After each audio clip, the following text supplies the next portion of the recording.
It's the OCGFAM show. When you're using Nectar, you know you need to flush from time to time. But how much water do you use? Let's talk about it. Hey there! Bob from Oregon's Constant Gardener. Welcome to the OCGFAM show to you, my YouTube buddies. What's going on? Let me know in the comments and we'll talk about it after the show. And speaking of the comments, we had a question in the comments. Come here, I want to show you. It's on a video we did a while back about flushing issues, and it's from Chris Rasmussen, and he says, what is the approximate volume of flushing water used to achieve a good result? It's a good question, Chris. The answer, actually, I was looking for, because I have a pretty good answer myself, but I wanted to get Scott talking about it, and I found a really good answer he did, a long time ago. It's probably back in the 200s episodes. Bruce Lee. Bruce Lee, are you around? What's going on, Bruce? You still watching the show?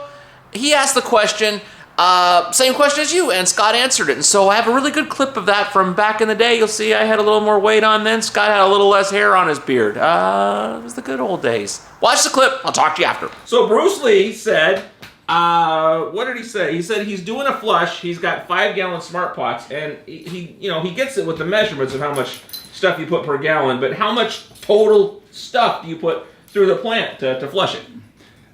It's a tough question only because it's totally different from container to container, medium to medium, soil to soilless. It depends on your environment. So what are the guidelines to it? The guidelines are you want to make sure before you flush that your soil is evenly moist. You want to make sure the moisture content in the soil is solid all the way through, because if you do have dry pockets or you've created a dry pocket from poor watering practices, the water is going to run straight through. So it doesn't matter how much you flush if you're not flushing out the medium. Okay. So what I encourage people to do is, probe around, check the medium, make sure it's evenly moist. If it's not quite evenly moist, start hydrating it slowly from the top. Okay.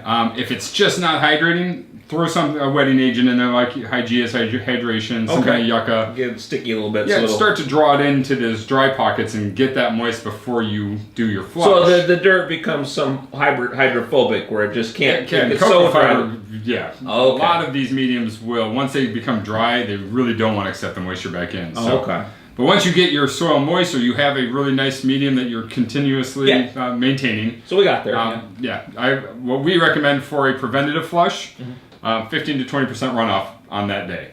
Okay. Now, if you have an issue with your plant and you're flushing for other reasons, for curative reasons, we recommend doing the slurry test, looking at your numbers, and then adjusting your pH and your ppms to what your numbers are of your slurry. Okay. And then, if it's really bad, 1 to 2 flushes at 20 to 30 to 40% runoff. You really need to attack it and correct it.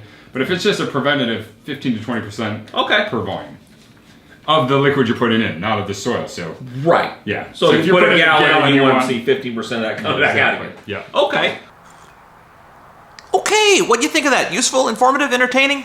Let me know in the comments and we'll talk about it. Any other questions? Throw them down there too. I love you. I'll see you tomorrow. The OCGFAM show. It's pretty good. It happens every day. It's the OCGFAM show. See you tomorrow.